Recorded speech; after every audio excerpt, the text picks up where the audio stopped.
Holy crap. Ladies and gentlemen, welcome to my announcement series. Epic has just dropped the biggest kind of tease.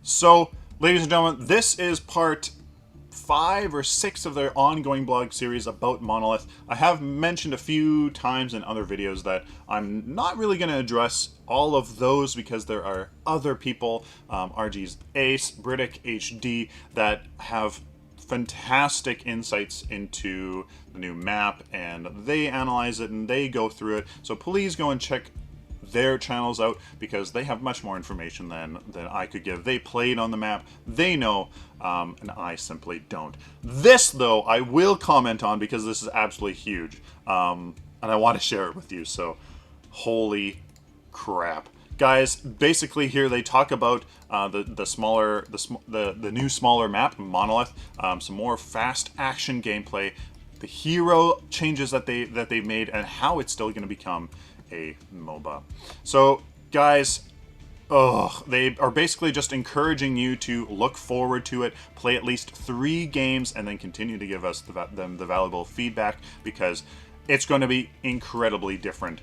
Play at least 30 games, like play a lot. Play until you get the good sense under your fingers. You feel like you know the new nuances of the match. You know how it plays out. Play it that much.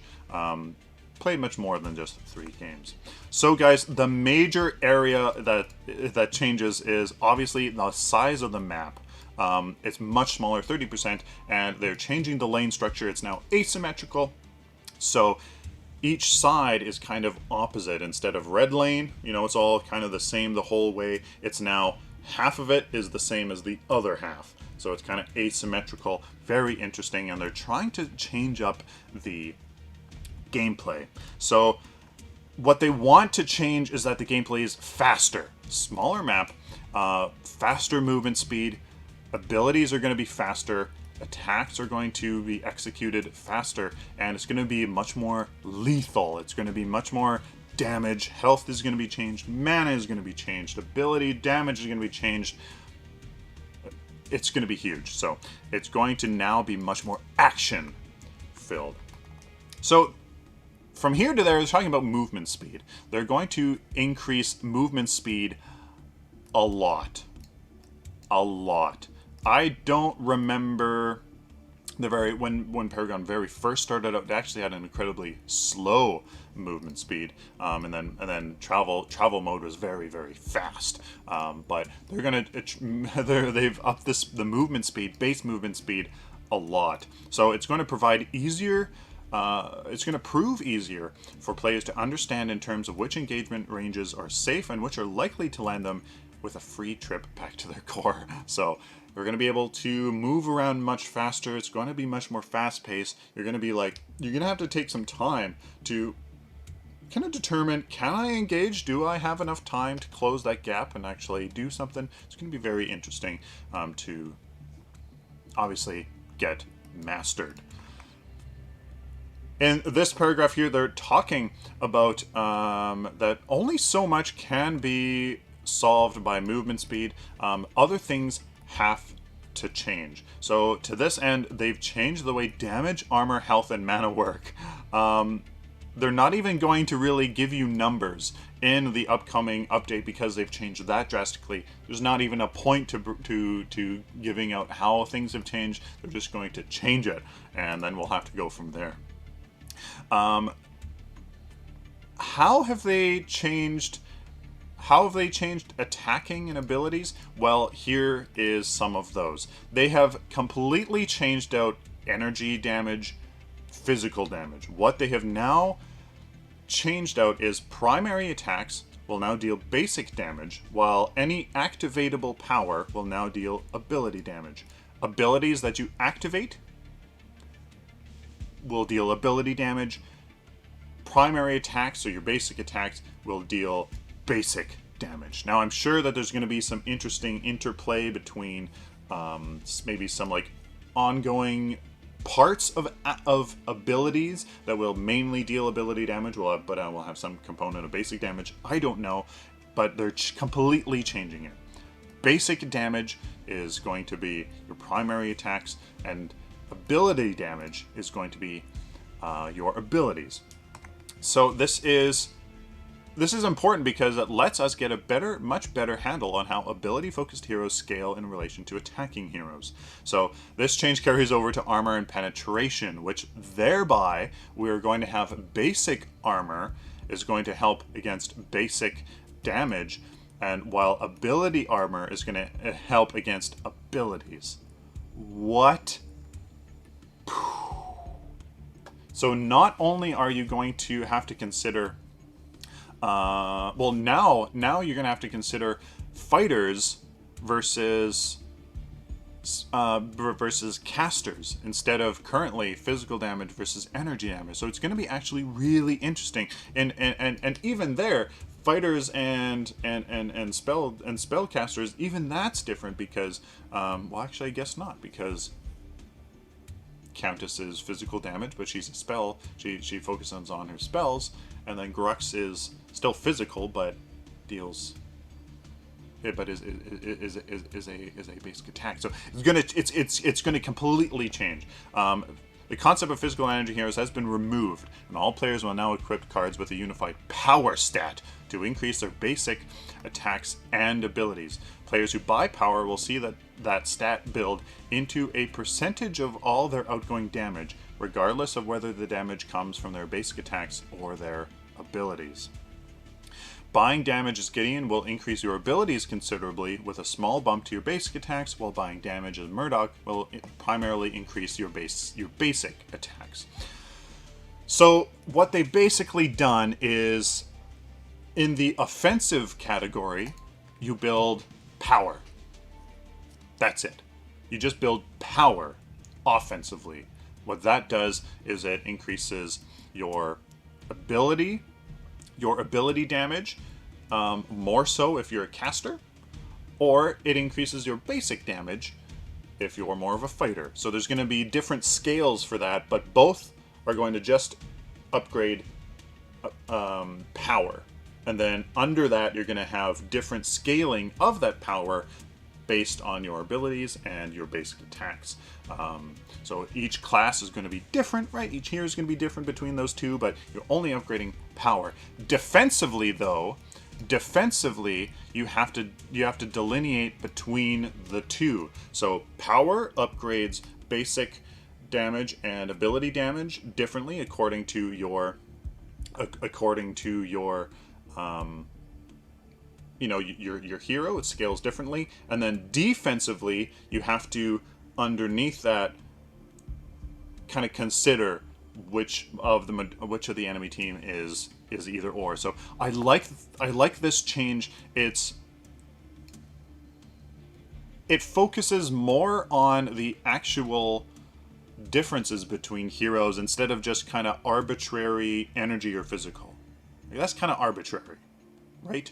For the longest time, I thought Grim was physical because he was a ranger, and I thought rangers shot arrows, and that's physical, right? It's kind of arbitrary. It's kind of arbitrary, physical and energy. This actually speaks to the fundamental nature of these heroes and the mechanics of the game, which I think is absolutely better. It's so much better. I love it. I love it. It speaks to the innate mechanics of the game, which makes it just that much more relevant. They're no longer having cooldown reduction. Cooldown reduction no longer a stat that casually appears as a bonus stat on cards, nor is it one that can be slotted into cards via upgrades. The reason we've all but removed the stat is to help hit our gameplay goals of faster ability usage. We've dramatically reduced most of the cooldowns in the game. You can still find a little bit of it, though, as part of the complete effect for certain cards. For example, the extra effect of Mind Flow. So how much have they reduced the the ability cooldowns. For example, Gadget Sticky Mine has dropped from a 15-second cooldown to an 8-second one. And Rampage Ultimate at level 3 has a brisk 40-second cooldown instead of the 60 or 80 that it was before. So as you can see, they're trying to make the gameplay faster, more lethal, so they're going to cut down on the cooldowns, which means that cooldown reduction doesn't have as big of a relativistic effect. 40% of 15 is much bigger than 40% of 8, so it's kind of not really an interesting stat to go into, plus it doesn't have that great of an effect, so might as well just kind of get rid of it at that point. Mana makes a comeback. So mana has kind of been a devalued attribute. You just kind of get what you need, and that's it. What they're doing now, though, is that some abilities with faster cooldowns will now be gated more by mana usage than time. So before, you could kind of use your abilities as much as you want, just build as much mana, and that's that. But now they want it to be up to you to decide how much abilities you use, because the abilities are going to be faster, but you're going to need to either, if you want to use them a lot, you're going to have to buy more, or if you don't want to buy mana, you're going to have to focus on fewer, more effective activations of those abilities. So they're trying to put that choice into your hands instead of kind of being forced to go down a certain path due to an in-game mechanic. I love that. It puts the ball in your court, and that's what makes an interesting video game. That is what makes a very interesting video game. But what about my main? They've completely had to rebalance every hero in the game, as you could imagine, because if you're going to change all the skills and abilities and the damage types and the scaling from ability to basic, you're going to have to change pretty much everything. So here is Greystone, for example. So Greystone, his Reforged, his ultimate, damage type adjusted from physical to ability. Basically, it's going to scale more off of from abilities, which as a fighter, I'm going to assume ability is going to be less, so he's not going to get as much of a benefit from power for his Reforged, so it's going to be automatically a little bit weaker. Enemies damaged by Reforged are no longer knocked up and stunned. When Greystone dies, all enemies around him are slowed. This slow is more powerful the closer they are to the place he died. Very much, it's gonna make him a little bit more useful because most people just get out of that stun. So now they are slowed. Reforged no longer puts make way and assault the gates on an additional 5-second cooldown. Cooldown reduced 240, 180, 120, 180, 130, 80. Crazy 80-second cooldown. I'm assuming that he still comes back to life. They don't say that. I'm assuming that's kind of whole part of Greystone. That's what makes him effective. I certainly hope that he comes back to life. But you can see there that it's much more gameplay oriented. You actually get the slow instead of where everybody else would just get out of the area because it took forever to go back into your body. So it's going to actually be applied. Very interesting. And of course, they're going to change that. Talking about practice. They're trying to get away from their 3-tier classification as Ranger, Fighters, and Casters.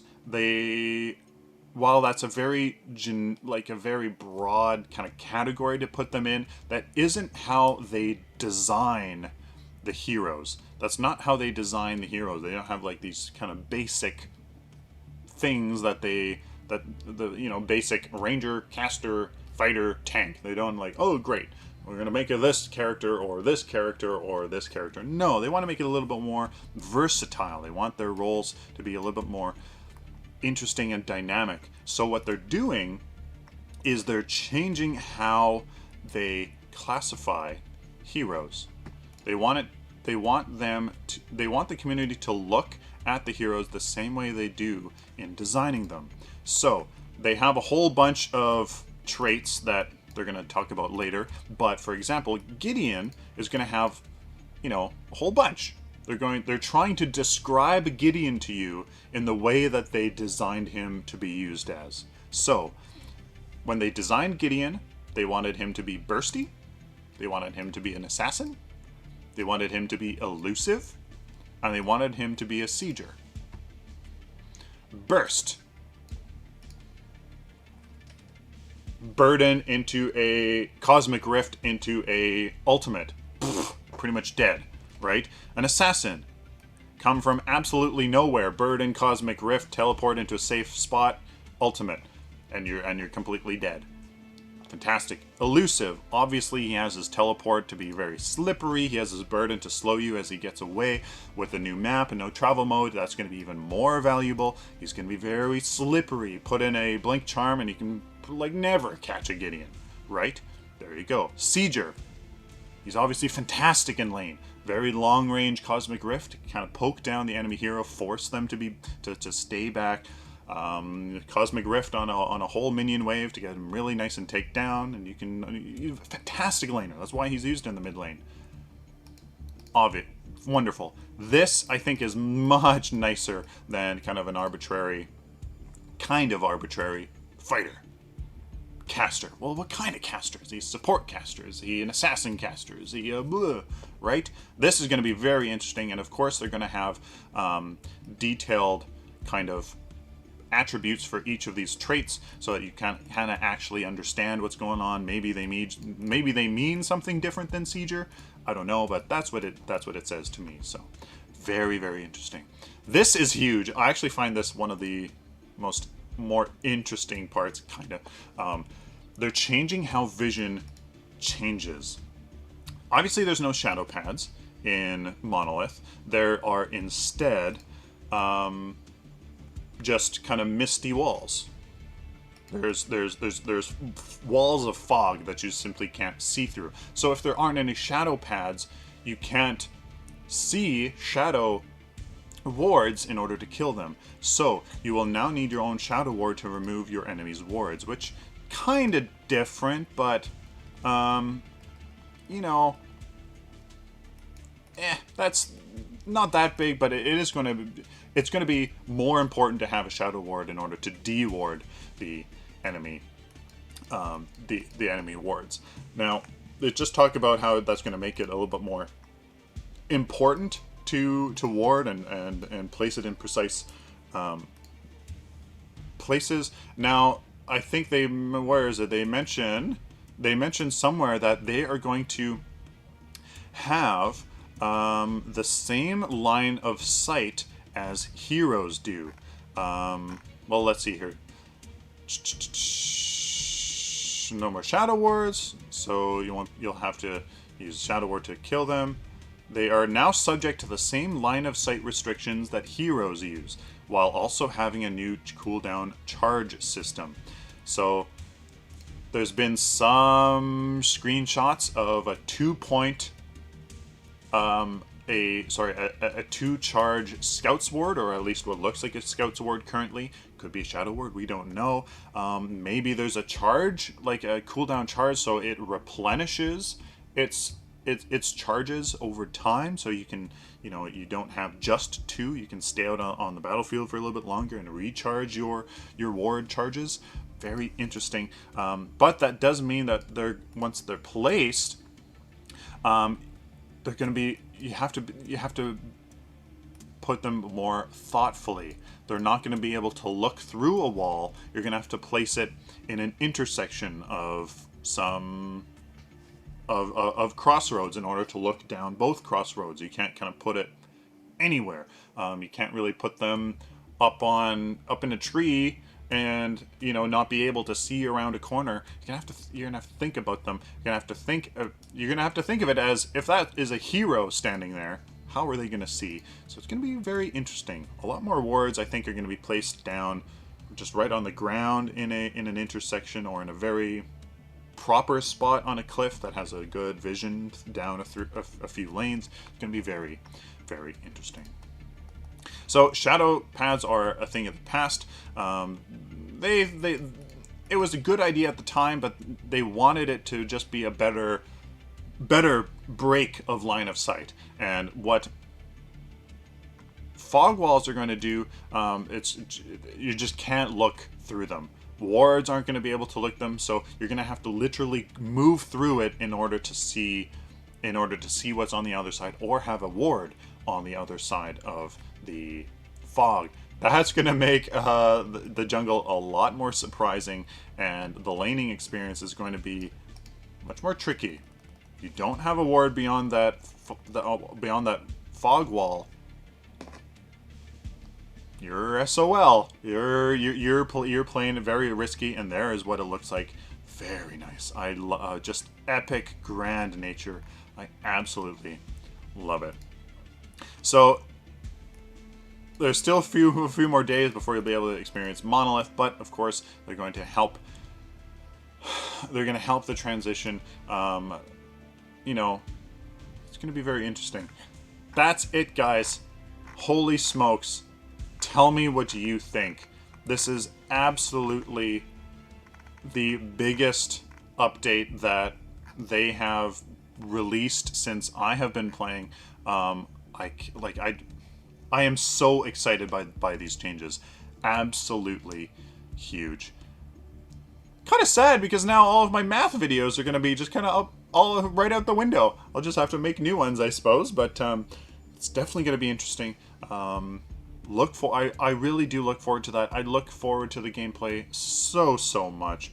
It looks like a beautiful map. It looks like a beautiful gameplay. It looks like the important bits. Gameplay. That is what changes a game, and that is what we got here. I'm looking so forward to it, and I really hope that you are as well.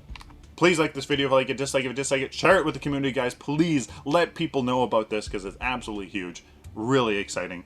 And of course, guys, subscribe if you are new to the channel. Please subscribe if you found it helpful or simply enjoyed the content. Till next time, like always, guys, stay optimistic and positive.